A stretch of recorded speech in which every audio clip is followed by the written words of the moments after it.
Good morning, everyone. We're here for the Sunday mindset session. It just takes time, Tony. It just takes time. And we're all about the Sunday mindset session. This is where it's out for all of us. And it's really important that we do have these sessions, Tony. How are you feeling on this Sunday morning? Luke, I am pumped. I'm excited. I'm ready to go. Today's my father's birthday. So, Dad, if you're watching, I know you're probably not, but just say one day you do come back and look at this video. Dad, happy birthday. Looking forward to catching a bit later on today. So I'm excited about that. I'm excited because it's Sunday. But, mate, I'm feeling a little sad. And I'm feeling a little sad because you and I aren't together. I've got so used to that. I've got so used to you being here beside me and going around showing you the different sites of Brisbane. So a little touch of sadness today, mate. So yeah, so a virtual hug through the power of Zoom and Facebook. Absolutely, Tony. Yeah, it's not the same, but you know, we make do. You're obviously in Brisbane. I'm up on the sunny coast. We've got a bunch of people already come on. David, Johnny, Mum, good morning to you all. Sean also and David says good morning, and we've got Derek and Alex also coming on. Happy birthday to your father, says David, and from myself as well. So thank you. Some good celebrations there today. I come in with that little song, and I put a bit of a post up on it earlier this week on social media. It just takes some time. What are your thoughts firstly on that? Because we are going to talk about today the whole idea about can you change your meaning, but time is a big factor for a lot of people. So when it takes some time, what does that mean to you, Tony? Well, it means that things, if it's worthwhile doing, it's going to take you some time. You need to be patient with things. Where people fall short is they fall short because they get impatient. You know, Gary V, he talks about, macro. Be very macro patience. Get very, very busy on the micro, but be macro patient. So busy means don't just kick this. You know, it means get busy now with the things that you've got to do, but then be patient with the outcome. Right. Whereas a lot of people, we live in a society of instant gratification. We put a post up, we get a like. We want people to respond to us immediately to our messages. We want everything instantly. And this is what's happening as a generation, as a society, is things are starting to shift in that direction. Whereas the reality is that if it's worthwhile doing, it's going to take some time. And you walk around regularly with a patient shirt on. And I agree with you. I think I've shared here in the last few lives that we've done around the fable of the tortoise and the hare. You know, and it's only just recently that it's come back to me, but it's slow and steady wins the race. It truly does win the race. You know, up here especially, Tony. Up here especially. And it starts with there, Luke. It absolutely starts with there. But you've got to have the patience in the mind, and this is the big thing. People are, I guess that's why anxiety sort of balls up in people, because they are looking for those, you know, really quick wins. And when they don't get those wins, they don't get those likes and comments on social media posts, as the example we gave.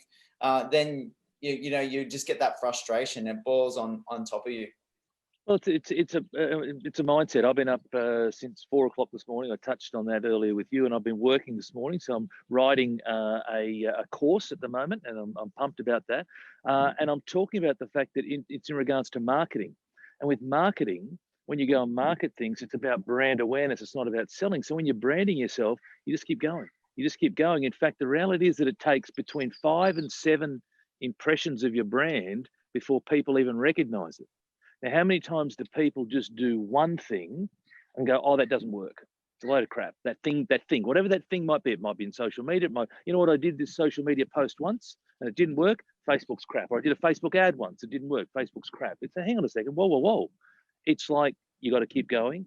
But also then you're constantly refining and adapting. You know, you talked about earlier about the fact that you and I are having to adapt because we're not here beside each other. You just got to adapt, right? And that's the beauty of life. That's the beauty of being a human. You've got to constantly adapt, but you've got to keep being persistent with these things. You know, I feel now that I'm starting to have some great success. And I've been going at this for about 3 years.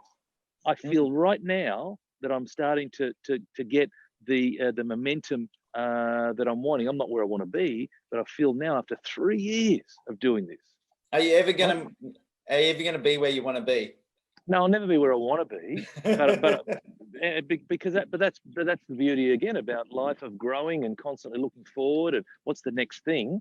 But you know, I feel that I'm getting some good momentum, but it's taken me a long time to get here, and I could have easily given up at any stage. In fact, You know, I've had multiple conversations with my wife about, just go and get another job, go back to work, get the security. It's like, no way in the world, because we stick with this, we stick with this, we stick with this. And when you stick with it long enough and keep doing the right things consistently and persistently, you're going to be phenomenally successful. And the acronym that I use is CAPE. Put on your superhero cape. As boys and girls, I used to anyway, put a little cape on and try and pretend I was Superman and whatnot. CAPE for me as an acronym stands for consistent and persistent effort. That's it. It's that simple. And that's the difference between those that are successful and those that aren't. It's really interesting. You talk about social media and the posts that are out there. I'm putting various challenges out there to different people. I've got on the Smile Pandemic in August, doing a sit-up challenge, doing my running, and obviously doing all the things about property, educating people along the way about property deals, property ideas, and just general education around property as well. But some of the referrals that I get from people are because I'm doing some of these other challenges. So that might be, you don't need to always be talking about your particular subject, but it could challenge people in other ways or could spark interest in other ways. I know a lot of people put on, their cats on social media and things like that. That sparks a little bit of interest. You've got to do what you're all about, rather than what's going to get you famous or go viral or anything like that. Because if you put out things that you are about, then chances are that people will resonate with you, and you're not faking it till you make it. Well, also, if you start off with the expectation of doing it to be famous, then you're going to be sadly upset, because the likelihood of things, people being famous from doing this is quite minuscule, right? It's not easy. It's not easy to be famous. Is it possible? 100% it's possible. And here's the thing: if you're not doing anything, then I'll guarantee you that you'll never be famous. So you've got to be in it to win it. You've got to be doing certain things, but also you want to be doing it, like you said, because you love what you're doing. And I say this so often: when you love what you do, you love what you do. I speak to, obviously people get to see you on the camera, but you and I have had, plenty of conversations privately. This guy loves what he does. He genuinely does it. And the point is that when you love what you do, you just keep doing it. And regardless of what the outcome is, you love doing it. You love having conversations. You love helping people. You love moving forward. And guess what happens? When you love what you do consistently and persistently enough, you become successful. You get the whether it be the fame or the virality or whatever it might be, that all comes to you because you've consistently done things. Whereas people want to be famous, people look at the end result first. I always say start with end in mind, but people want that end thing first. And we talk about this in relation to property. People will get involved in property because they've read the Forbes top 10 rich list. They'll see that property's involved in with those top 10 people, and they'll say, I'm going to do property. Not because they love it. It's not because they're prepared to do the work. It's because those rich people have got property in their on their resume, and they feel, well, they're going to go and do property, and they're doing it for all the wrong reasons. We've got Tony Gallagher that's come on and said good morning and happy birthday to your dad. Hello to Derek. Derek says hello from Sydney. So we're up in Queensland. There's a bunch of people in Sydney. John's come on. Simone also saw her pop on and like this. We've got Christine. Benjamin says thanks for being honest and sharing, says Benjamin, which is really good. And good morning, gentlemen, from Christine as well. So, a lot of people coming on. So what we really want to do is get into this topic is, can you change your meaning? Can you do these things that we've been just talking about, being consistent and persistent, Tony says about putting on your cape, and that's the things that are important for us. So you might not be in that framework right now, but how do you make that shift around changing something for you, that you're moving towards something that you really want? Like Tony says, have that end goal in mind, but what are you doing on a daily basis to get there? So maybe it's a little bit cold for Tony this morning there in Brisbane, but it is about us thinking about changing our meaning. And this might occur on a daily basis. It might be tough to get out of bed. It probably was a little bit this morning. I was kind of a little bit tired and a few late nights, Tony, which I'm sure you're familiar with.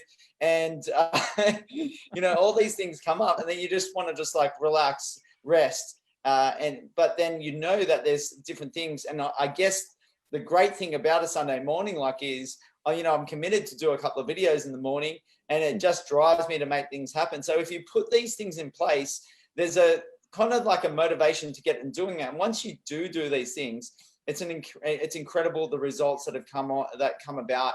Ken Murray says, morning guys, and he's come to join us. Ken, hey, while we mentioned about Ken, sure, I've had 2 ice creams in the last 2 days, Tony. You might be proud of me.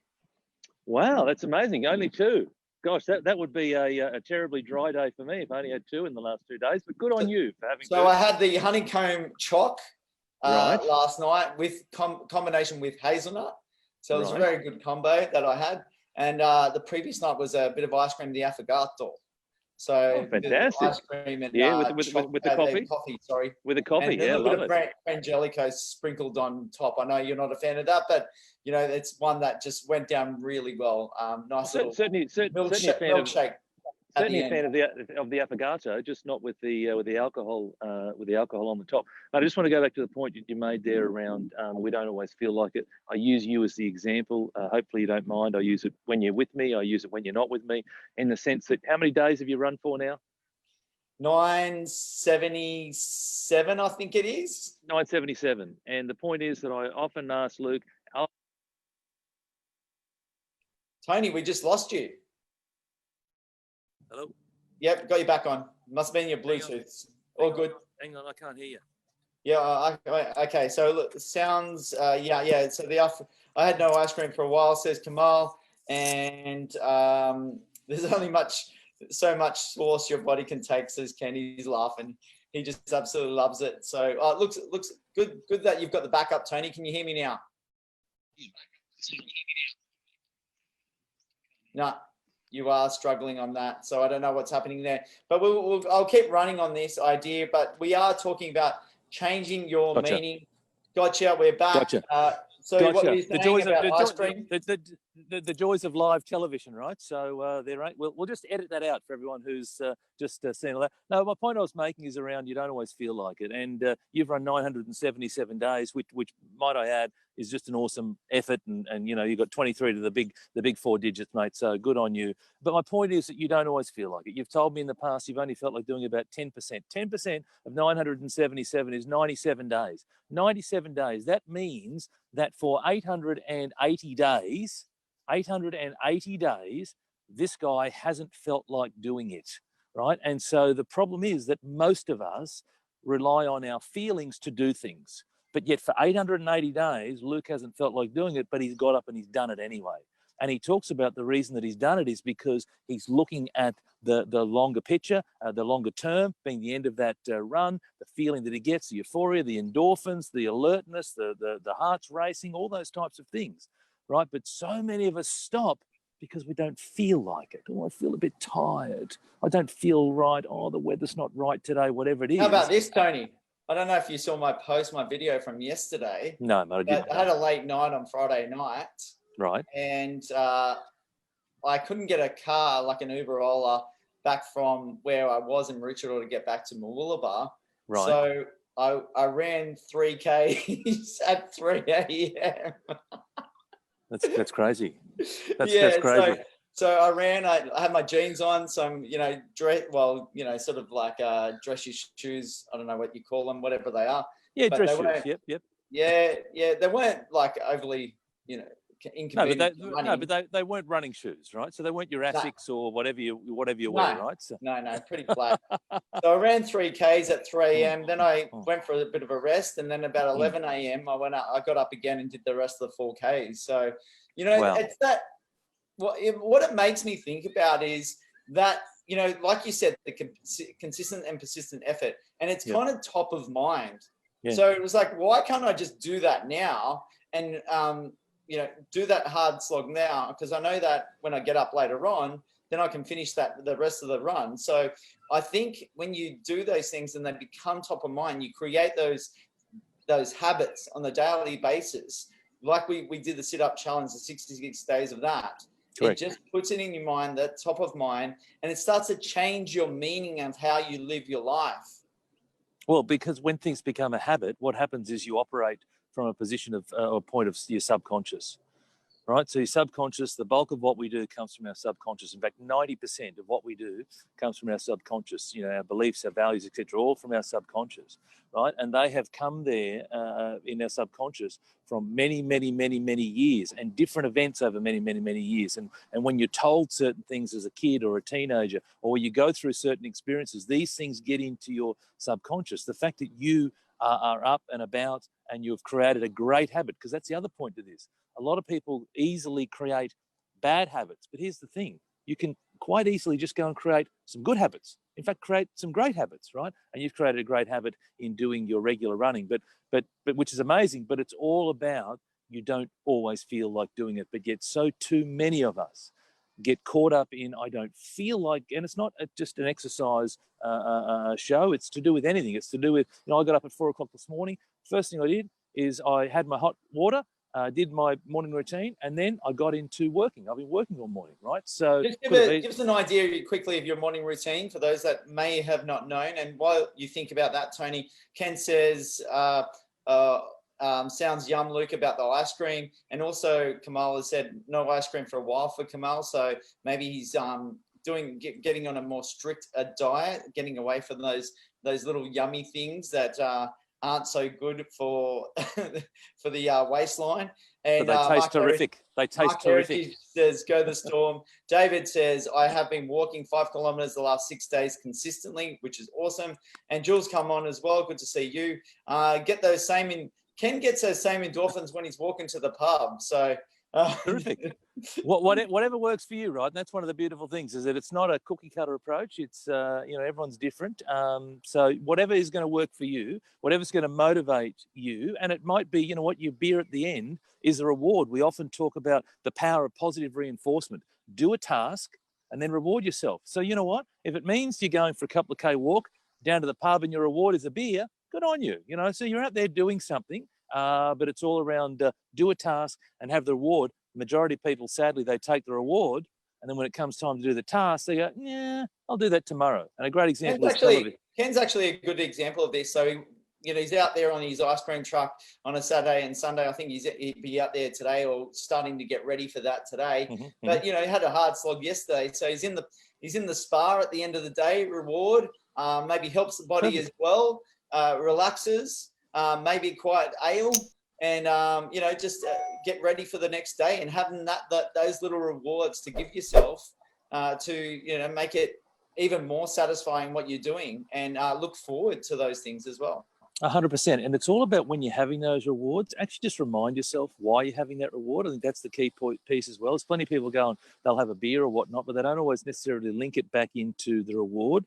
And so I work with my clients on do the task, whatever that task might be, and then have a reward. Now, a reward could be a soak in a spa, go and grab a beer. It could be get your favorite coffee. It could be go and get an ice cream. It could be whatever you want, right? It's just about do a task and reward yourself. Do a task and reward yourself. When you do this over a period of time, you've gone and created the habit.